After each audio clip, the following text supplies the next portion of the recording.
Welcome back, ladies and gentlemen, to Ghost Stories for Scary Times. I'm your host, Tim Wolfman, with another ghostly tale for you to help you explore the imagined fears, to help you face the very real ones outside right now. In talking to some of my friends, I know some of my compatriots are starting to go a little bit stir crazy, and I know that it's getting a little bit rough. If depression's getting you, reach out. Please reach out. There are friends and family, people you haven't talked to for a while who would love to hear from you. And, just don't give in to the despair. And don't forget that this is going to end.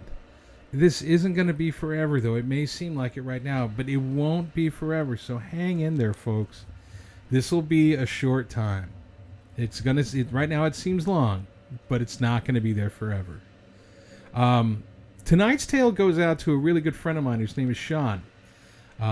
Sean went to the hospital earlier this year with a touch of pneumonia, and all of a sudden he was hooked up to an intubator and was there for almost a good month, and they couldn't figure out what was going on. Well, obviously we're strongly suspecting, with everything that's happening right now, we're pretty sure we know what's going on. But he made it through.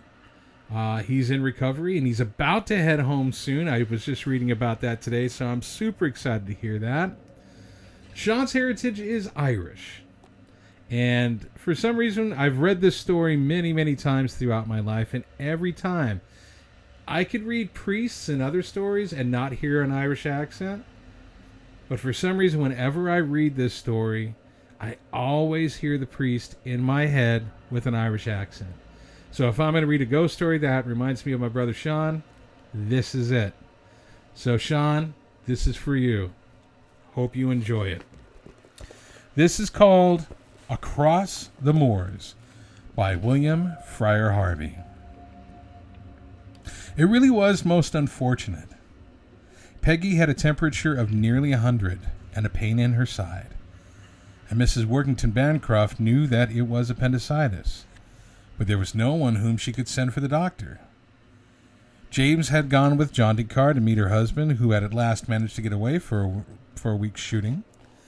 Adolphe she sent to Eversham's only half an hour before with a note for Lady Eva. The cook couldn't manage to walk, even if dinner could be served without her. Kate, as usual, was not to be trusted, and there remained Miss Craig. "Of course you must see that Peggy is really ill," said she, as the governess came into the room, in answer to her summons. "The difficulty is that there is absolutely no one whom I can send for the doctor." Mrs. Workington Bancroft paused. She was always willing that those beneath her should have the privilege of offering the services which was her right to command. "So perhaps, Miss Craig," she went on, "you would not mind walking over to Tebbit's farm. I hear there's a Liverpool doctor staying there. Of course, I know nothing about him, but we must take the risk, and I expect he'll be only too glad to be earning something during his holiday.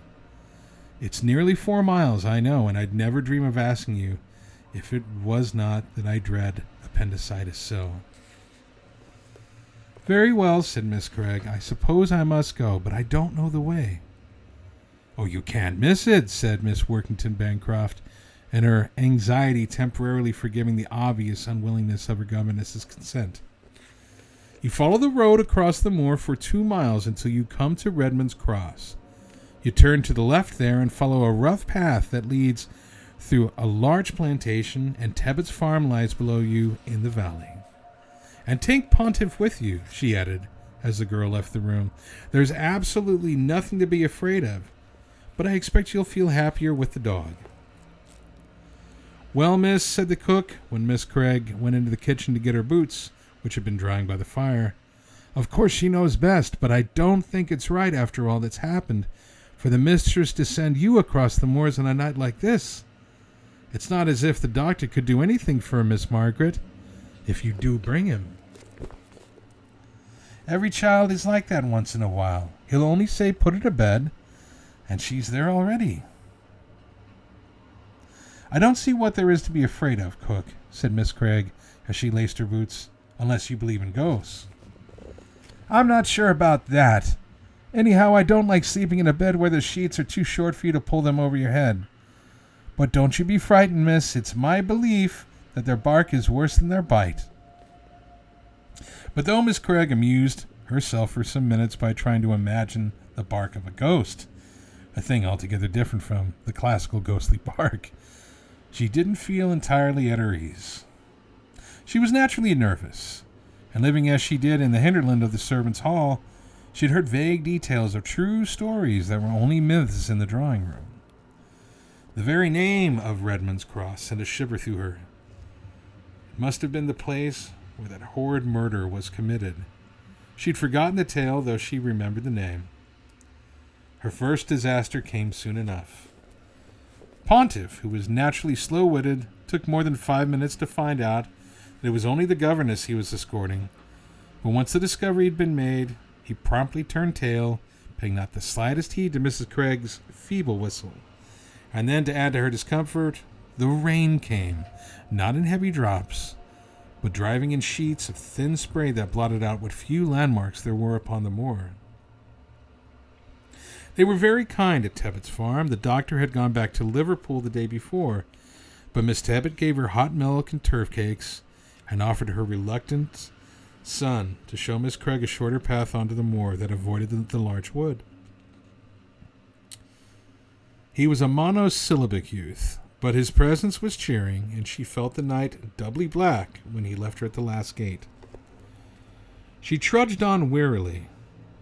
Her thoughts had already gone back to the almost exhausted theme of the bark of ghosts when she heard steps on the road behind her that were at least material. Next minute, the figure of a man appeared. Miss Craig was relieved to see that the stranger was a clergyman. He raised his hat. "I believe we're both going in the same direction," he said. "Perhaps I might have the pleasure of escorting you." She thanked him. "It's rather weird at night," she went on. "And what with all the tales of ghosts and bogies that one hears from the country people, I've ended by being half afraid myself." "I can understand your nervousness," he said, "especially on a night like this. I used at one time to feel the same, for my work often meant lonely walks across the moor to farms which were only reached by rough tracks, difficult enough to find even in the daytime." "And you never saw anything to frighten you? Nothing immaterial, I mean?" "I can't really say that I did. But I had an experience 11 years ago which served as the turning point in my life. And since you seem to be now in much the same state of mind as I was then, I will tell it to you. The time of the year was late September. I'd been over to Westendale to see an old woman who was dying. And then just as I was about to start on my way home, word came to me of another one of my parishioners who had been suddenly taken ill only that morning. It was after 7 when at last I started. A farmer saw me on the way, turning back when I reached the moor road. The sunset the previous evening had been one of the most lovely I ever remember seeing. The whole vault of heaven had been scattered with flakes of white cloud, tipped with rosy pink like the strewn petals of a full-blown rose. But that night, all was changed. The sky was an absolutely dull slate color, except in one corner of the west, where a thin rift showed the last saffron tint of the sullen sunset. As I walked, stiff and footsore, my spirit sank. It must have been the marked contrast between the two evenings, the one so lovely, so full of promise. The corn was still out in the field, spoiling for fine weather. The other so gloomy, so sad with all the dead weight of autumn and winter days to come. And then added to this sense of heavy depression came another, different feeling, which I surprised myself by recognizing as fear. I don't know why I was afraid. The moors lay on either side of me, unbroken except for a straggling line of turf, shooting butts that stood within a stone's throw of the road. The only sound I had heard for the last half hour was the cry of the startled grouse. "Go back, go back, go back." But yet the feeling of fear was there, affecting a low center of my brain through some little used physical channel. I buttoned my coat closer and tried to divert my thoughts by thinking of next Sunday's sermon. I had chosen to preach on Job. There is much in the old-fashioned notion of the book, apart from the subtleties of the higher criticism, that appeals to country people. The loss of herds and crops, the breakup of the family. I would not dared to speak had I not been a farmer. Myself, my own glebe land had been flooded 3 weeks before. And I suppose I stood to lose as much as any man in the parish. So as I walked along the road repeating to myself the first chapter of the book, I stopped at the 12th verse.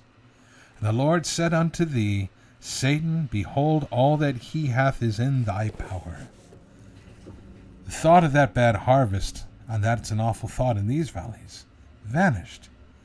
I seemed to gaze into an ocean of infinite darkness. I've often used, with the Sunday glibness of the tired priest, whose duty it is to preach 3 sermons in one day, the old simile of the chessboard. God and the devil were the players, and we were helping one side or the other, but until that night, I'd not thought of the possibility of my being only a pawn in the game, that God might throw away, that the game might be won.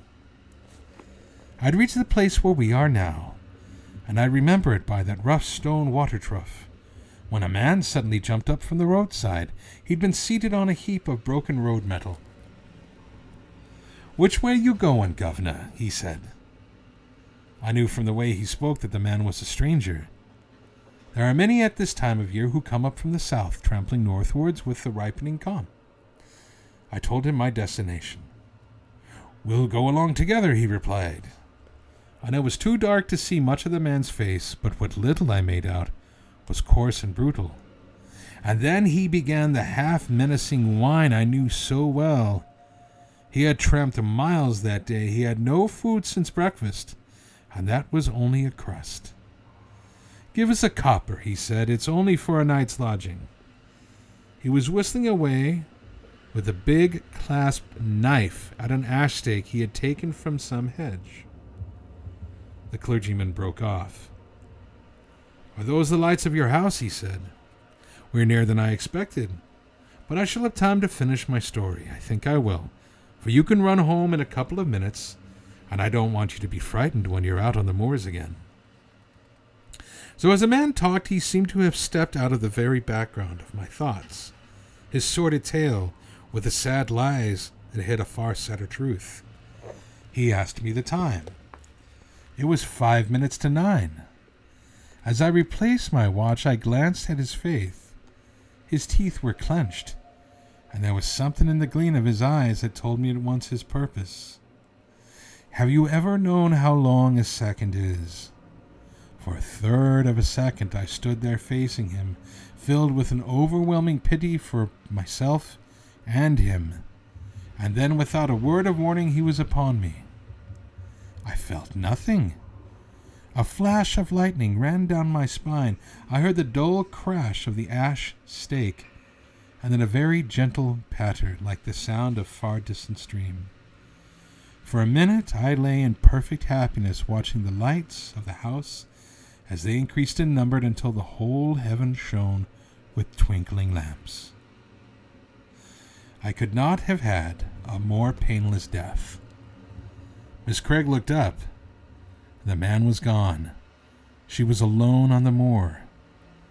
She ran to the house, her teeth chattering, ran to the solid shadow that crossed and recrossed the kitchen blind. And as she entered the hall, the clock on the stairs struck the hour. It was 9 o'clock. Thank you for giving this a go. If you enjoyed it, please hit like and subscribe. Turn on the notifications so you'll know when more ghost stories are coming up. And I plan on adding to these fairly frequently, hopefully between 3 and 4 a week. Once again, thanks for joining me for Ghost Stories for Scary Times. My name is Tim Wolfman. It's been my pleasure to be your host, and I look forward to sharing some more tales with you soon in the future. Good night.